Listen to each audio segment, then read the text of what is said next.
ဒီမှာကြည့်လိုက်ပါဗျာဒီလိုမျိုးကျွန်တော်တခါမှမမြင်ဘူးပါဘူးရောက်ခမဖင်သူကအိမ်မှာသဘောမကျတာနဲ့တဲ့ဒေါသထောက်နီတောင်ပေါ်တက်ကသူ့အိမ်သူစောက်ခဲ့တာပါဗျာအစကတည်းကသူဟာမိမဘတ်အိမ်မှာအိမ်ဝင်သဘောမျိုးနေခဲ့ရတာဆိုတော့ရောက်ကတိရောက်ခမတဲ့နဲ့အတူတူနေထိုင်ခဲ့ရတာပေါ့ဒါပေမဲ့သူရောက်လာတဲ့ဒုံနှစ်အတွင်းရောက်ကတိစီးပွားရေးထိုးကျလာခဲ့တယ်အဲ့ဒီအတွက်ရောက်ခမဖင်သူကကန်ဆိုးမှုတွေအားလုံးသူ့အပြည့်ဆိုပြီးအိမ်ကိုဂယိုဆိုးဝင်စေတဲ့ဂယိုကောင်းလို့ဆွတ်ဆွဲခဲ့ပါတယ်ပထမတော့သူကတီးကနေလိုက်ရင်အကုန်ပြီးသွားမယ်လို့ထင်ခဲ့တာပါတကယ်တမ်းကျတော့သူ့မိမကပါမိသားစုစကားနားအောင်ပြီးသူ့ကိုဝေးလာတယ်ပြီးတော့အိမ်ကိုမပန့်ပိုးနိုင်တဲ့အတုံးမကြသူဆိုပြီးဝိုင်းပစ်တင်ကြတယ်ပိုဆိုးတာကရောက်ခမဖြစ်သူဟာသူ့ကိုနီးမျိုးစုံနဲ့နှိပ်စက်လာတာပါပဲအိမ်ကဟင်းကောင်းဆိုရင်သူ့အထော်ဖဲတော့မှမချန်ထားဘူးရာညစ်ပတ်ပြီးပင်မနဲ့အလုပ်တွေကိုသူ့ကိုပဲခိုင်းစီခဲ့ပါတယ်သူ့အမေအိမ်ကယူလာတဲ့ပစ္စည်းတွေကိုပါရောက်ခမကတမင်ဖြက်စီးပစ်ခဲ့တယ်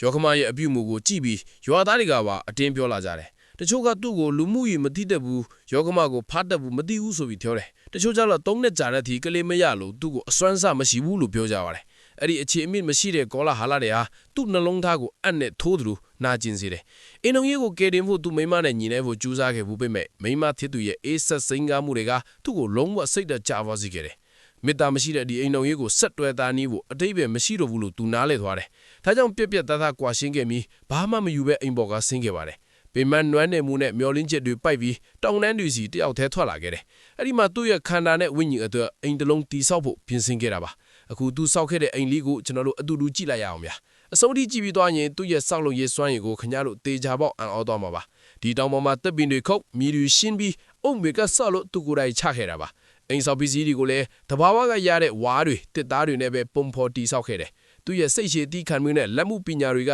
တကယ်ကိုအံ့ဩကြမှာပဲလားအစပိုင်းမှာခက်ခဲပင်ပန်းခဲ့ပေမဲ့သူ့တဲ့ဇွဲကြောင့်အင်္ဂလိပ်လုံးတစ်ဖြည်းဖြည်းပုံပေါ်လာပါပြီ။ Take sick လက်တဘာဝအလှတရားနေကြမှာသူ့အတွက်အေးချမ်းတဲ့ကဘာငယ်လေးတစ်ခုပေါ့ဗျာ။ဒါကတော့သူတိဆော့ခဲ့တဲ့အင်္ဂလိပ်ရဲ့ပုံစံပဲဖြစ်ပါတယ်။ကြည့်ရတာရိုးရှင်းပေမဲ့တက်ရက်ပြီးနေချင်းစပွဲလေးပါ။သူ့ရဲ့ကိုယ်ပိုင်အင်္ဂလိပ်ဖြစ်လာဖို့ဘလောက်တောင်ကြိုးစားခဲ့ရမလဲနော်။တကယ့်ကိုလက်ရမြောက်ပြီးဂုံယူစရာကောင်းတဲ့အင်္ဂလိပ်ပါပဲဗျာ။ဒီအပိုင်းကိုရောက်တဲ့အခါမှာတော့လှပပြီးထူးခြားတဲ့ဒီအင်္ဂလိပ်ပြီးပြည့်စုံသွားပါပြီ။ဗီဒီယိုကမိနစ်အနည်းငယ်ပဲဆိုပေမဲ့သူဟာ9946နာရီတောင်အချိန်ပေးခဲ့ရတာပါ။ဒါကြောင့်ဒီလိုလက်မှုပညာရှင်ကိုအားပေးကူညီကြပါအောင်ဗျာ။ခင်ဗျားတို့ရဲ့အားပေးမှုကကျွန်တော်တို့ဖန်တီးမှုတွေလုပ်ဖို့ခွန်အားပါပဲ။ကျေးဇူးတင်ပါတယ်ဗျာ။ဒီအိမ်လေးကိုအမှတ်ပေးလို့ရမလား။အမှတ်တရပြီဆိုရင်ဘယ်လောက်ပေးချင်လဲဗျာ။အောက်မှာ comment ရေးပေးခဲ့ဖို့ဖိတ်ခေါ်ပါတယ်ဗျာ။နောက်မှပြန်တွေ့ကြတာပေါ့ဗျာ။